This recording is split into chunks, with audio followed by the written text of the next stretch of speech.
E agora nós vamos ouvir o desembargador João Alberto Alves Machado, que é graduado na Faculdade de Direito de São Francisco, com habilitação de Direito do Trabalho e Segurança Social.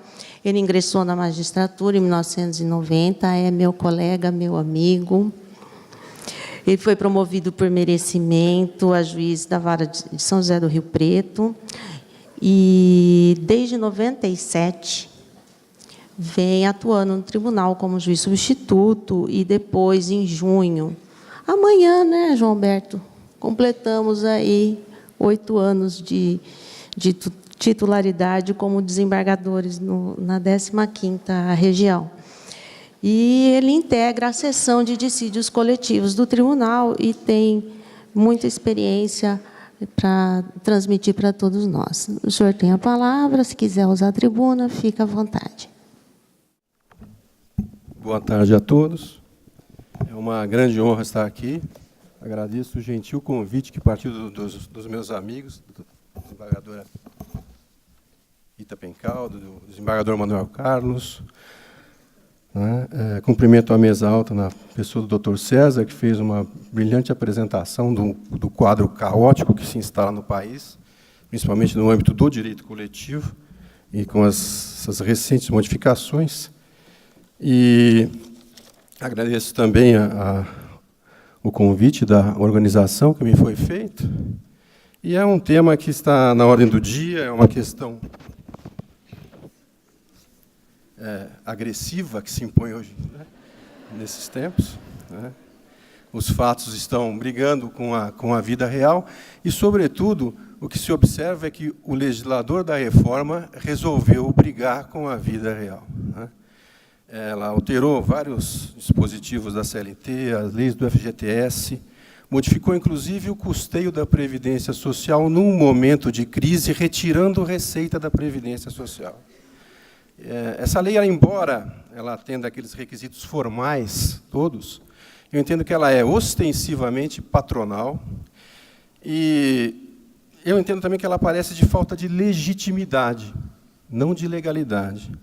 Ela não foi discutida amplamente pela sociedade civil organizada em nenhum momento. Essa reforma ela está sendo levada a cabo por um governo também e por um parlamento que tem inúmeras contas a acertar com a justiça. Todos eles estão pressionados aí pelas denúncias de corrupção, delações premiadas. A maior parte dos nossos parlamentares faz parte de listas de favorecimento e propina e regulamentam um tema tão importante de uma maneira tão simples e incorreta.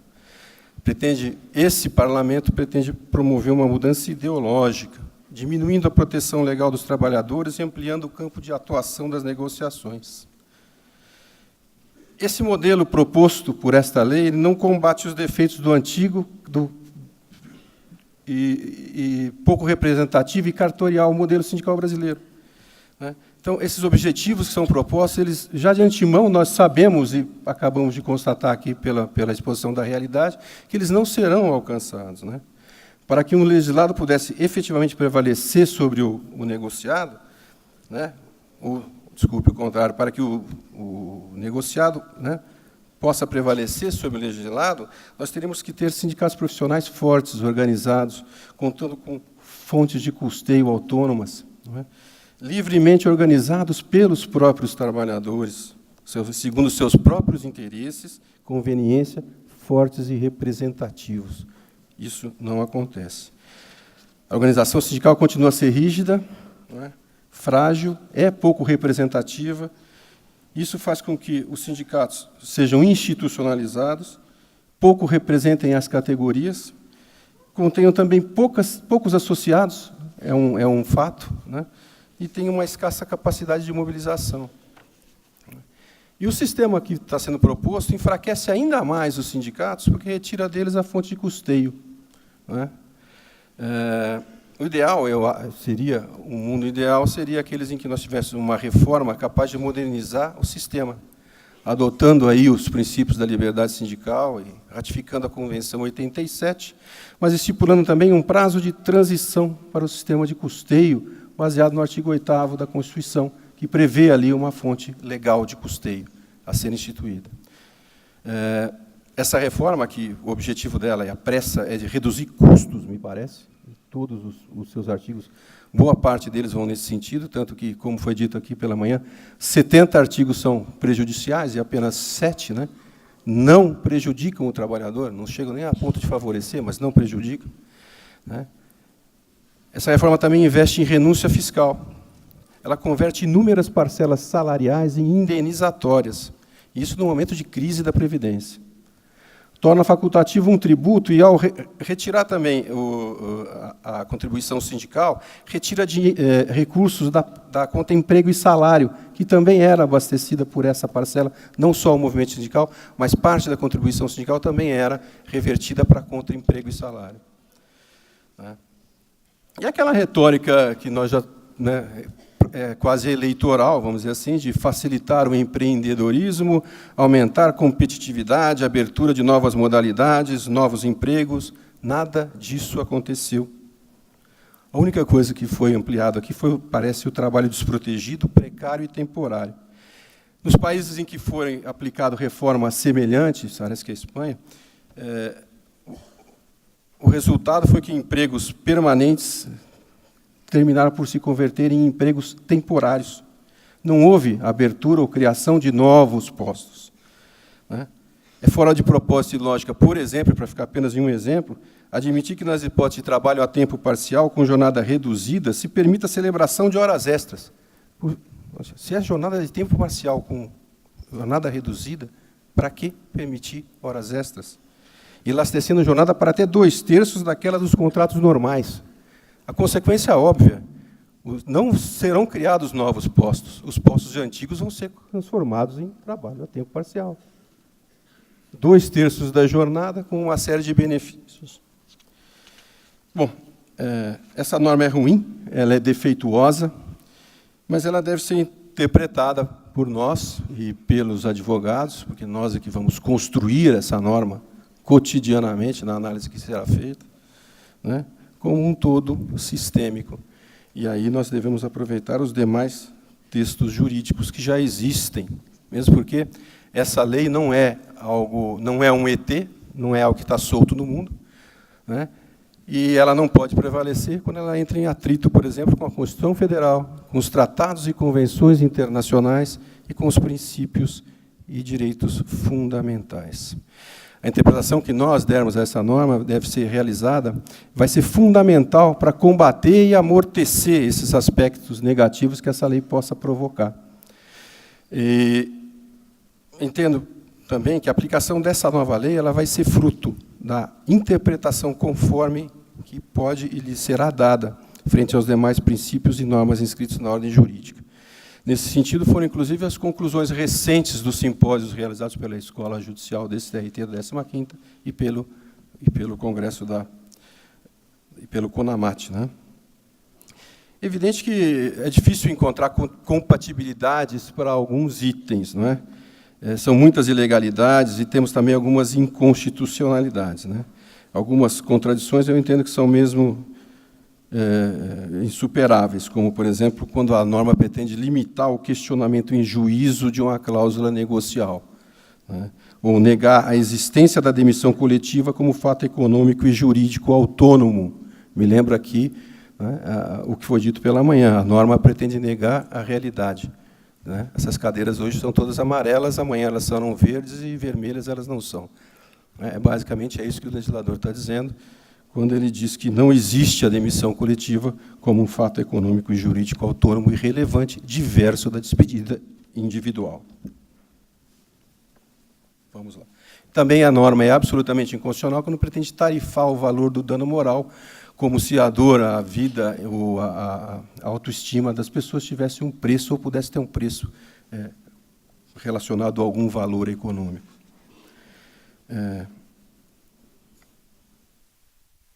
Frente a todos esses desafios e diante de todas essas oportunidades, é que se diz que nos momentos de crise, não é, como bem dito aqui pelo doutor César Augusto, é que se conhecem aqueles que lutam, né?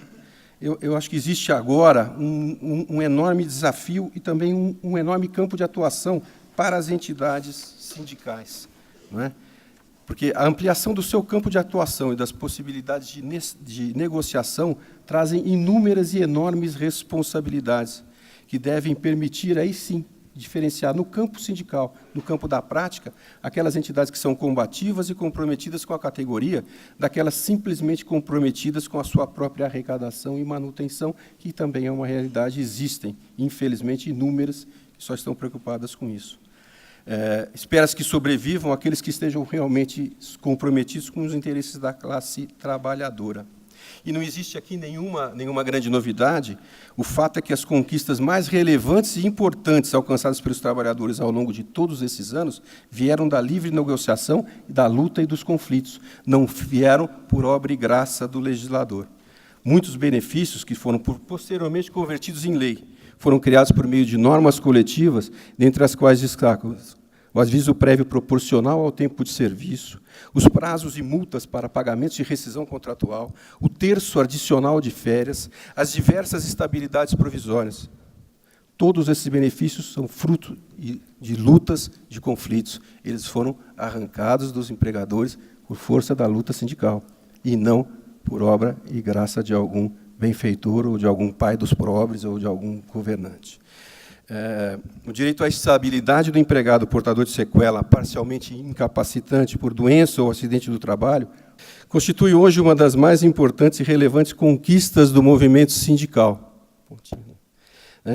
Essa é uma norma gerada por negociação coletiva, cuja relevância e oportunidade, esta sim, está a reclamar proteção legislativa, em respeito ao princípio da dignidade humana, da valorização do trabalho humano, inclusive como forma de combater o déficit da previdência, onerar o trabalho inseguro e promover a prevenção de acidentes. Isso a reforma não fez. Quanto à amplitude da negociação, embora exista nessa reforma a declarada intenção de autorizar a negociação, inclusive para pior, eu registro aqui que a própria reforma ela se conforma aos limites constitucionais. Ela estabelece limites para a negociação ao exigir e vincular, por exemplo, ajustes coletivos que contemplem redução de jornada e salário à concessão de período de garantia de emprego enquanto perdurar a redução. Nesse sentido, o artigo 611-A, parágrafo 3º da CLT, consagrando aqui a existência não de renúncia ou de simplesmente reforma impégios, mas a necessidade de transação.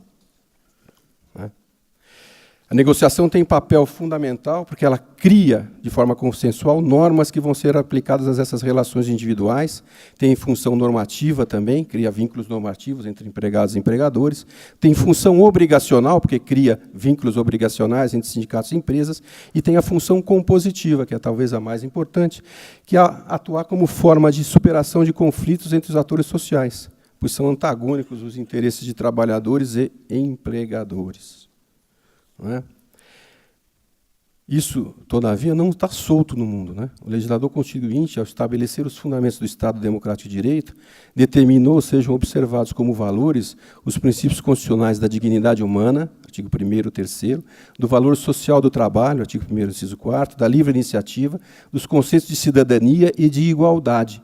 Também os princípios gerais de direito, que traduzem valores inerentes à vida em sociedade, o respeito à dignidade, a boa-fé nos contratos, a proibição do abuso de direito e do enriquecimento sem causa e o respeito ao direito adquirido. Todos esses princípios vinculam a aplicação do artigo 611-A da nova CLT. É fato também que não existe uma prerrogativa, é um poder, mas é um dever do sindicato negociar. A Carta Política de 88 ela tornou obrigatória a participação dos sindicatos nas negociações coletivas de trabalho.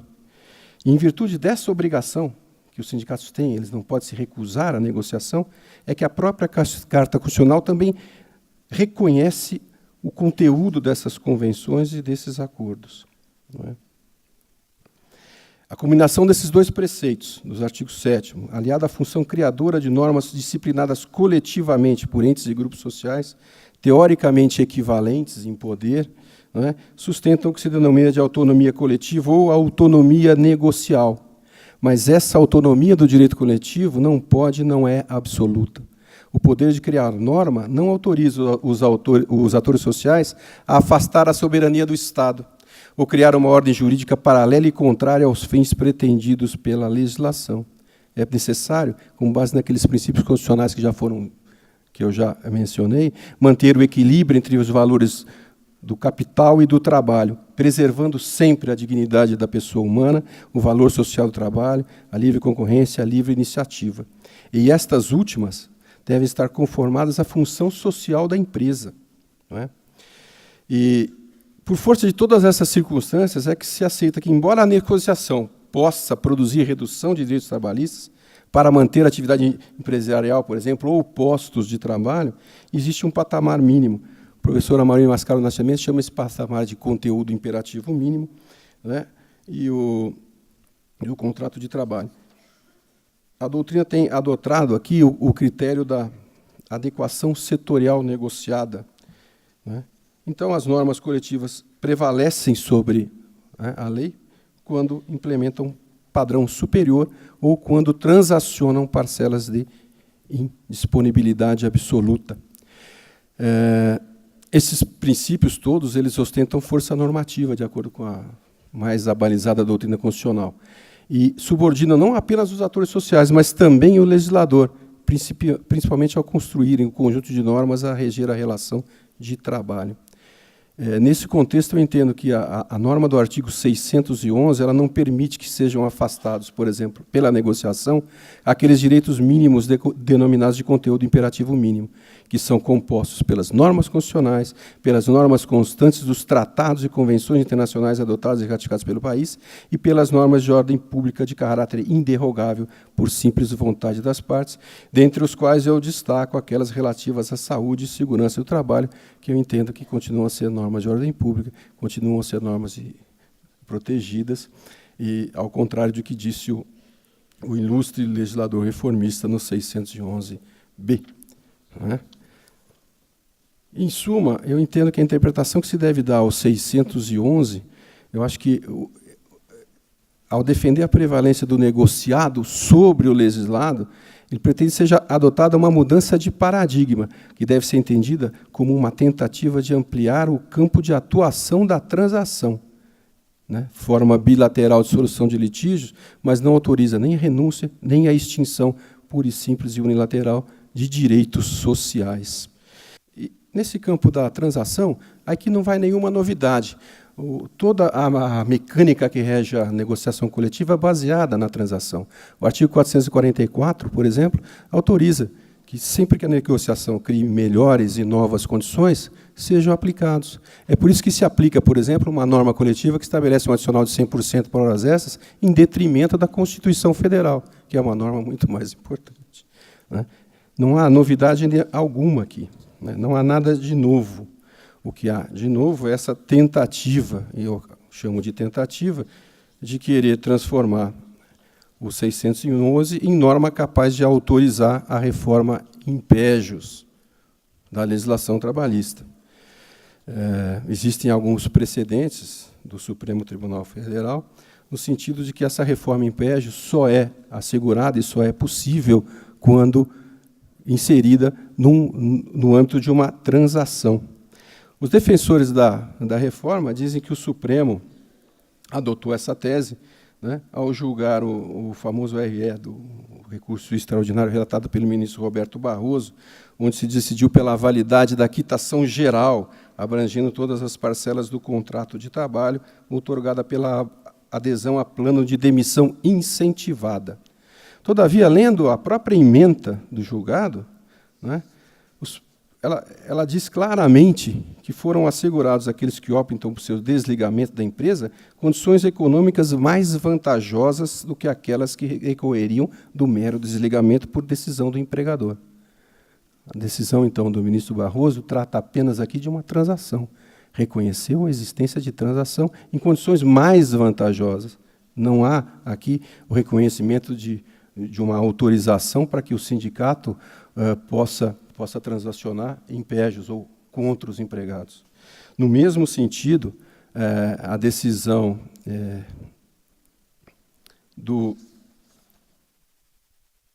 saudoso ministro Teori Zavascki, na qual ele reconhece validade de renúncias denominadas horas de trajeto. E essa decisão causou uma enorme sensação de estranhamento em todos os que militam na área da justiça do trabalho. Mas, mesmo essa decisão, o exame, deixa claro que houve também aqui transação mediada por entidade sindical e aprovada em Assembleia Geral da categoria. A decisão monocrática, inclusive, enumera as vantagens concedidas aos empregados em contrapartida. E, havendo contrapartida, não há renúncia. Também não há reforma em pégios, mas houve transação. Então, o que se pode assegurar é que, no momento atual, em 2 decisões recentes e por ampla maioria, o Supremo Tribunal Federal não admite a possibilidade de renúncia pura e simples a direitos previstos em lei. Admite que, havendo transação, prevalecem essas normas coletivas ajustadas por força do princípio da autonomia da vontade coletiva. Então, a interpretação que faço do 611 é que ele permite, sim, a ampla transação, mas essa transação tem que existir e restar aprovada como tal, e não simplesmente a simples existência da norma coletiva não é algo capaz de excepcionar a lei. Porque há tanto a norma coletiva não tem por si só o poder de excepcionar a lei, a não ser nas hipóteses de transação.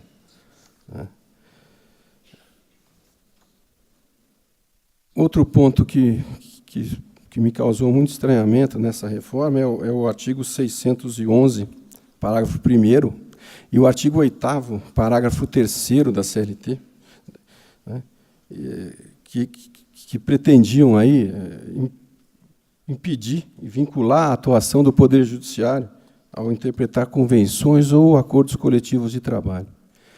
O primeiro diz que o parágrafo 1º remete diz que, no exame da convenção coletiva e do acordo, a Justiça deverá observar o disposto no parágrafo 3º do artigo 8º, e o artigo 8º, no seu parágrafo 3º, diz que nós somente poderemos analisar exclusivamente a conformidade dos elementos essenciais do negócio jurídico, respeitado o disposto no artigo 104 da Lei 10.406, de 2002. Inventou aqui o princípio da intervenção mínima na autonomia da vontade coletiva. Se é autonomia e se é vontade coletiva, não pode ter intervenção nenhuma, né? Me parece. Se vai ter intervenção, não vai ter vontade. Então, é um princípio interessante, a novidade. Em primeiro lugar, acho que, quando pretende restringir esse exame judicial a aspectos puramente formais, a reforma afronta o artigo 5º da Constituição Federal. Em seu inciso XXX 535, a lei não excluirá da apreciação do Poder Judiciário lesão ou ameaça a direito, assim como investe também contra o inciso 36. A lei não vai prejudicar o direito adquirido, o ato jurídico perfeito é a coisa julgada. Zé Afonso da Silva diz, nesse ponto, que o direito de acesso à justiça não pode nem deve significar apenas o direito formal de invocar a jurisdição, mas o direito a uma decisão justa. Não é? Não for assim aquela apreciação, o juiz olhou, apreciei, pois é, tudo bem. E simples. Isso não é suficiente. Uma apreciação assim é vazia de conteúdo valorativo, né? E isso não atende às normas da Constituição Federal. Não é? O que mais? A remissão ao artigo 104 do Código Civil também não me parece assegurar esse efeito. O artigo 104 trata apenas da validade do negócio jurídico, exigindo agente capaz, objeto lícito, possível, determinado ou determinável, e a forma prescrita ou não defesa em lei. E isso é insuficiente para analisar se houve ou não transação. Não é?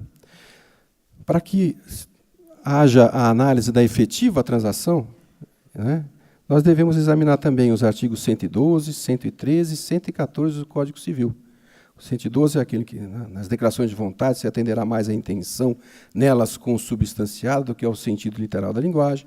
O 113 diz que os negócios jurídicos devem ser interpretados conforme a boa-fé e os usos do lugar de sua celebração.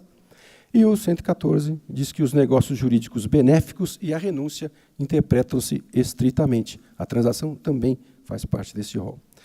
A essas regras devem somar aquelas que cuidam dos vícios de consentimento e de declaração de vontade, e tudo isso deve ser interpretado levando em conta a norma inscrita no artigo 9º da CLT, que combina de nulidade absoluta qualquer ato que vise a fraudar a aplicação dos princípios do direito do trabalho. E se o direito comum é fonte subsidiária do direito do trabalho, como disse o próprio legislador reformista, não há razão lógica alguma para que nós recusemos aqui a aplicação dos princípios da Lei de Introdução às Normas do Direito Brasileiro, nos seus artigos 4º e 5º. O artigo 4º diz o seguinte: quando a lei for omissa, o juiz decidirá o caso de acordo com a analogia aos costumes e os princípios gerais de direito. O artigo 5º diz também que, na aplicação da lei, o juiz atenderá aos fins sociais a que ela se destina e às exigências do bem comum. Ou seja, não basta a simples existência de um texto normativo ou de um texto de uma convenção coletiva, desde que não atenda a todos esses requisitos e a todos esses princípios. Entenda também que a remissão ao direito comum autoriza sejam aplicadas as normas de proteção contidas no Código de Defesa do Consumidor. E aqui é interessante, né, trazer aqui a colação o artigo 51 do Código de Defesa do Consumidor, caput, que comunica de nulidade absoluta as cláusulas contratuais relativas ao fornecimento de produtos e serviços que estabeleçam obrigações consideradas iníquas, abusivas, que coloquem o consumidor em desvantagem exagerada ou sejam incompatíveis com a boa-fé ou a equidade. Se isto é válido para um contrato de consumo, evidentemente que essa interpretação deve ser aplicada também à interpretação de normas e convenções coletivas com muito maior rigor, porque nós estamos tratando aqui de trabalho humano, ou, como disse a ministra, da dignidade do trabalhador e do trabalho digno. Né? Por vantagem exagerada, o próprio Código de Defesa do Consumidor estabelece aquela que ofende os princípios fundamentais do sistema jurídico a que pertence, ou seja, fazendo remissão a todos os princípios gerais de direito que nós já vimos e que atuam no âmbito do direito individual e coletivo do trabalho.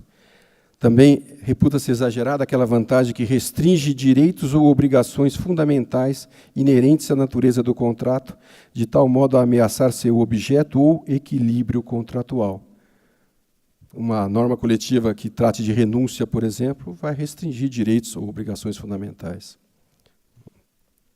Ou também é exagerada a vantagem que se mostra excessivamente onerosa para o consumidor, considerando a natureza e o conteúdo do contrato, o interesse das partes e outras circunstâncias. Todas, eu entendo aqui que todas essas regras de interpretação e hermenêutica devem ser aplicadas a todo e qualquer contrato ou declaração de vantagem, implicam a pretensão, impedem que se limite a atividade do juiz do trabalho a simplesmente examinar o conteúdo formal dos acordos e convenções coletivas. Impedem também que seja a norma coletiva fonte de renúncia. Não basta o legislador aqui invocar esse princípio inusitado da intervenção mínima, né, ou dizer que a falta de expressa indicação de contrapartidas, como ele também disse, não enseja a nulidade. Norma coletiva realmente não precisa ter contrapartida, né? O que precisa ter contrapartida são as cláusulas que contemplam renúncia ou flexibilização de direitos. A existência de concessões recíprocas e a prova dessas concessões é característica e é requisito de validade da transação, não da norma coletiva. Não é? Agora, se essa norma coletiva se pretende flexibilizar direitos, ela tem que dizer aonde, como, quando e de que maneira ela o faz, e se isso contou ou não com a autorização da categoria. Porque, na forma do artigo 7º da Constituição Federal, não é, a negociação coletiva é uma forma de assegurar aos trabalhadores outros direitos que visem a melhoria de sua condição social. Ela não tem por finalidade instrumentalizar a renúncia ao direito. E, nesse ponto, entendo até que faltaria, inclusive ao sindicato, legitimidade. O sindicato não é titular do direito material dos representados. Não é? O sindicato precisa de autorização da Assembleia para renunciar, para transacionar, para abrir mão de direitos, para conquistar outros. É por isso que a pauta tem que ser aprovada em Assembleia. Não é? E essa Assembleia tem um quórum representativo. É difícil alcançar esse quórum, mas os sindicatos organizados conseguem.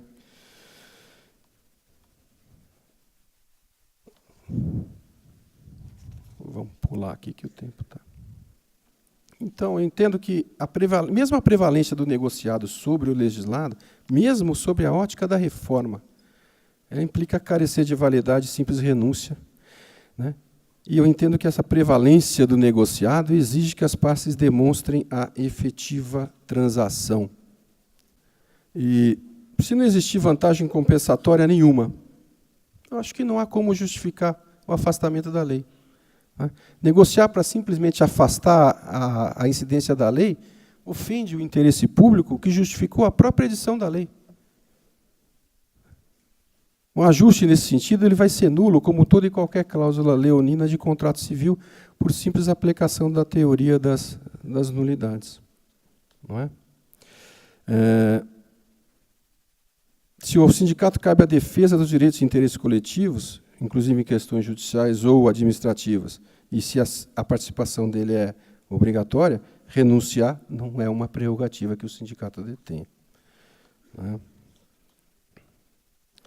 Então, eu entendo que o artigo 611-A deve receber interpretação conforme, considerando que a mudança de paradigma deve ser entendida como uma tentativa do legislador de ampliar o campo de atuação da negociação coletiva, conferindo amplas possibilidades para a transação, mas não autoriza a simples renúncia, a extinção unilateral de direitos ou outras maldades do gênero. Né? E toda norma que implique transação, flexibilização de direitos ou afaste condição mais favorável prevista em lei, devem os sindicatos aqui provar que não só a existência da transação, mas também devem provar que alcançaram autorização para abrir mão ou flexibilizar estes mesmos direitos. Outro ponto dessa reforma, e que aí também afeta mais o direito coletivo, né, é a questão do artigo 477, parágrafo A. Né, quando o legislador, tendo aqui um ataque de megalomania, resolveu que as dispensas imotivadas individuais, plurimas ou coletivas, equiparam-se para todos os fins, não havendo necessidade de autorização prévia de uma entidade sindical ou de celebração de convenção coletiva ou acordo coletivo para sua efetivação. Eu entendo que esse preceito aqui ele ofende o artigo 7º, inciso 1º da Constituição Federal, o artigo 8º, incisos 3º e 4º da Constituição Federal, o artigo 616 da CLT e a Convenção 158 da OIT. Esse é um dos textos legais mais anacrônicos dessa lei. Não tem cabimento algum, na minha opinião, equiparar dispensas individuais com dispensas coletivas. Né? A norma legal aqui está completamente desconectada da realidade. E quando a lei se desconecta da realidade, já se disse, né, que a realidade se vinga e acaba se desconectando também da lei.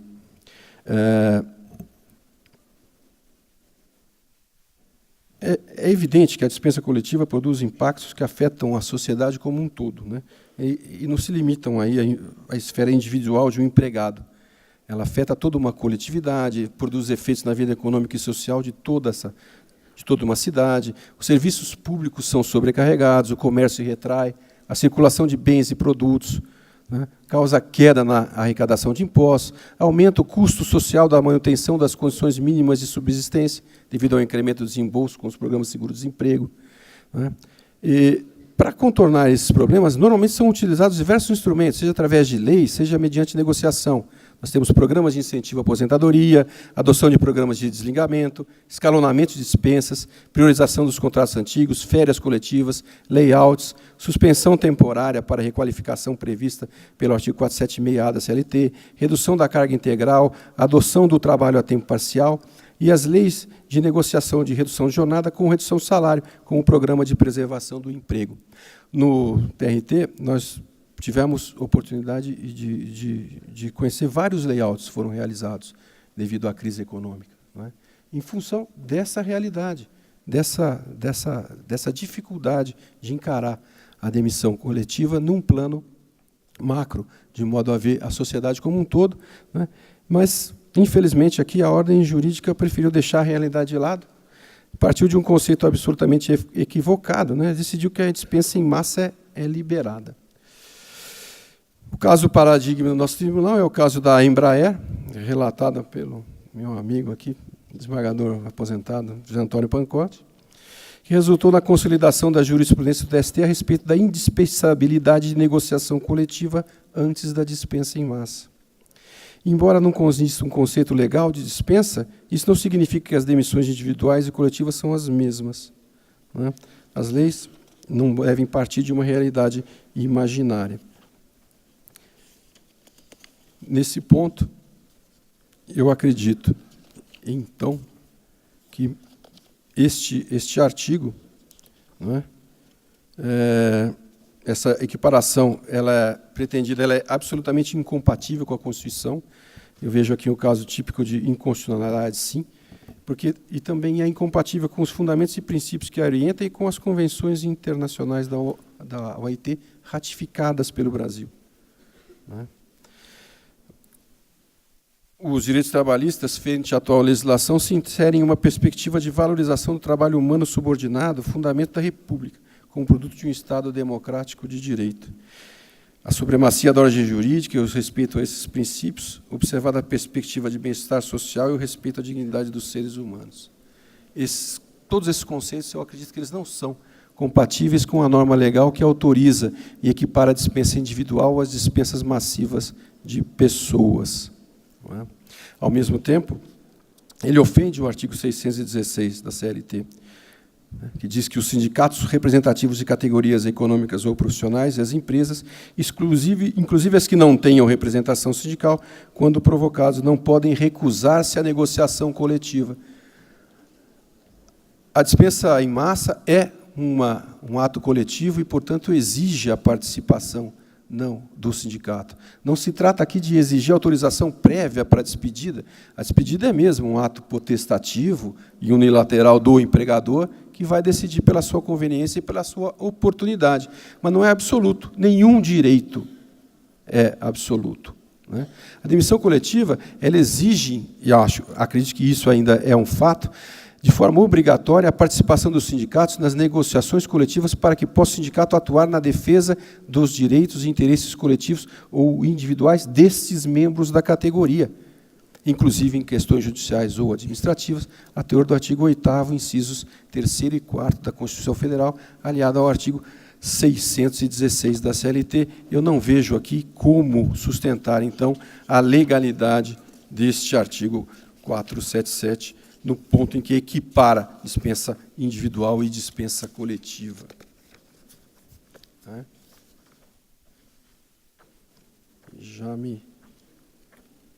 Outra questão que eu gostaria de discutir é a questão da ultratividade, que foi, inclusive, até arguida aqui pelo meu colega de bancada, se eu achá-la.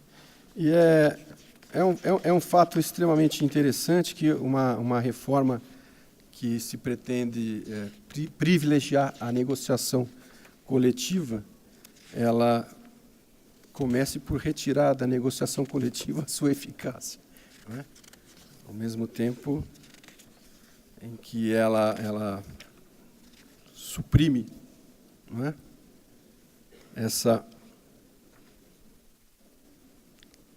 a ultraatividade, né? A ultraatividade é a incorporação da cláusula da norma coletiva dentro do contrato individual de trabalho, né?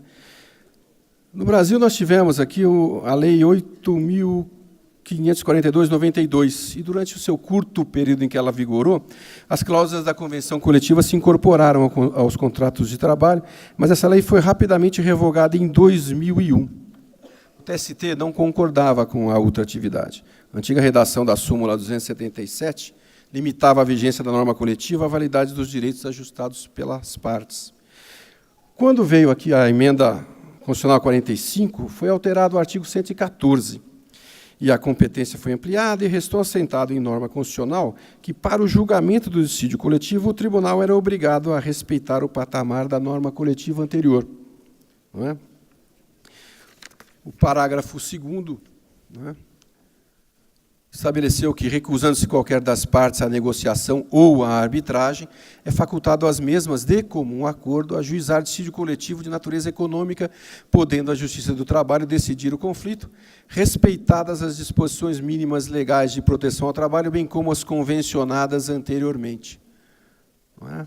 E aqui, esse artigo, ao mesmo tempo que ele é cruel, ele ajuda a atacar um pouco os termos dessa reforma, porque se eu tenho, por norma constitucional, que respeitar as disposições mínimas legais de proteção ao trabalho, né, me parece que eu tenho que respeitar as leis, todas elas.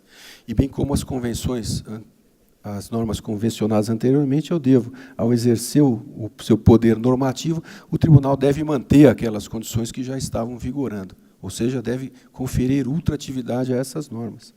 O poder normativo não é mais amplo, mas se conforma àquilo que as próprias partes já haviam negociado anteriormente. Né? As partes continuam a manter a prerrogativa de alterar as cláusulas coletivas, inclusive para pior, quando da celebração de um novo ajuste. A transação é parte integrante dessa mecânica, mas essa iniciativa, que considera uma prerrogativa, restou reservada às partes. Somente as partes podem transacionar direitos. A Justiça do Trabalho, ao exercer o poder normativo, não possui esse poder de transacionar. Deve exercer poder normativo nos limites da lei. E, ao julgar o dissídio coletivo, a Justiça pode julgar livremente a demanda, mas deve observar de forma obrigatória as leis, a ordem jurídica e as condições anteriormente convencionadas. Isso me leva a um paradoxo de não ter aqui a necessidade de, para manter a ultratividade que a reforma negou, os sindicatos podem ser obrigados a entrar com os dissídios coletivos de greve para alcançar, aí sim, no julgamento do dissídio coletivo de greve, a manutenção daquilo que lhes estaria sendo negado pelos empregadores, como uma alternativa de manutenção. E uma reforma, então, que teria o escopo de incentivar a livre negociação de forma a modernizar o sistema e diminuir os conflitos e diminuir as demandas, estaria agindo aqui como um impulsionador de demandas, uma fabricante de greves, uma fabricante de conflitos, uma fabricante de sentenças normativas. É uma reforma que não tem uma orientação e um sentido claro. Né? Me parece que não há uma vontade declarada, ou pelo menos orientada, ou nenhuma orientação de qual seria, afinal de contas, a finalidade disso. Incentivar os conflitos? Me parece que sim. A alternativa vai pertencer ao movimento sindical, e me parece que já se optou pelo caminho da greve, porque é a única forma de superar também a interpretação que o TST está dando, né, a esse tema do comum acordo, que o nosso tribunal não reconhece como pressuposto processual e afasta. Porque, afinal de contas, não se pode colocar nas mãos de outrem, não é, a deliberação sobre a conveniência e a oportunidade de ingressar com o direito de ação, que é meu. Eu não posso deixar isso condicionado a outro sindicato, com todo o respeito à jurisprudência consolidada do TST. Continuamos a atender que aqui, havendo acordo, tendo havido negociação e tendo as partes tentado a conciliação, mas não chegando a um denominador comum, o recurso à Justiça do Trabalho é válido, sim, e não há necessidade de que um sindicato de trabalhadores ou de empregadores obtenha a concordância da parte contrária para estar em juízo. Não é? Então, eu entendo que a ultratividade de norma coletiva ela continua, sim, a ser um critério a ser observado pela Justiça do Trabalho ao decidir conflito e editar a sentença normativa. A vedação desse artigo 614, parágrafo 3º da CLT, somente alcança convenções e acordos coletivos. Evidente que hoje nós temos aí a famosa ADPF dos 323, que recebeu uma liminar do ministro Gilmar Mendes, determinou o sobrestamento de todos os processos trabalhistas com discussão sobre incorporação de cláusulas até que o mérito da ação constitucional seja julgado. Essas ações sobressadas são ações individuais, não tratam de exercício de poder normativo, né? As convenções podem seguir. Mas o debate está hoje em saber se esse artigo 114 é aplicável às negociações coletivas autônomas ou somente aos dissídios coletivos.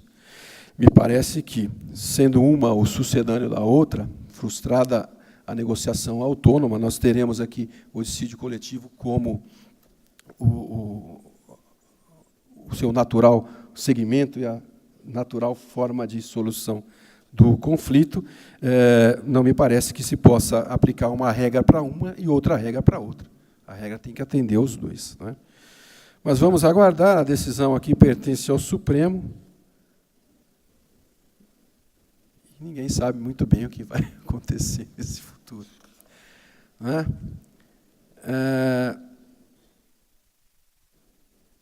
Eu entendo que, mesmo após a edição desse artigo, do 614, as cláusulas reiteradas nas sucessivas negociações coletivas, por força do conceito da habitualidade, que se pode também defender, devem mesmo ser incorporadas aos contratos individuais, aplicando-se aqui o artigo 457 da CLT e os princípios constitucionais que tratam dos direitos adquiridos e da vedação ao retrocesso social.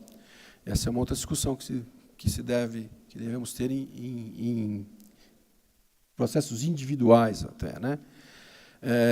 De qualquer modo, a adoção indiscriminada da ultraatividade para qualquer cláusula, ela também não é boa, porque ela chega até mesmo a inibir a negociação em muitos casos, ou ampliação de vantagem.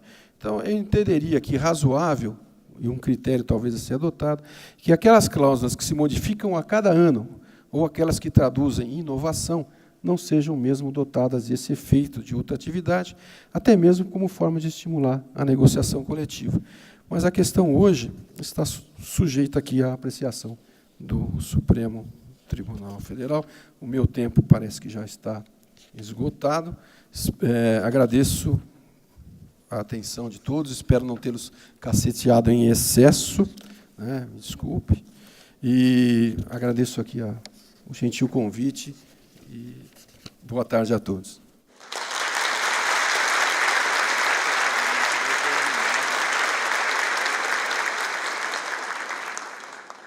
Agradeço sua brilhante participação nesse painel, desembargador João Alberto, porque após a apresentação dos problemas enfrentados pelo movimento sindical, o desembargador João Alberto conseguiu demonstrar que o Poder Judiciário está aparelhado para resolver essas demandas. E essa solução simplista do legislador da reforma trabalhista não vai subsistir ao arcabouço das regras jurídicas que integram o nosso sistema. Então, eu agradeço mais uma vez a sua participação.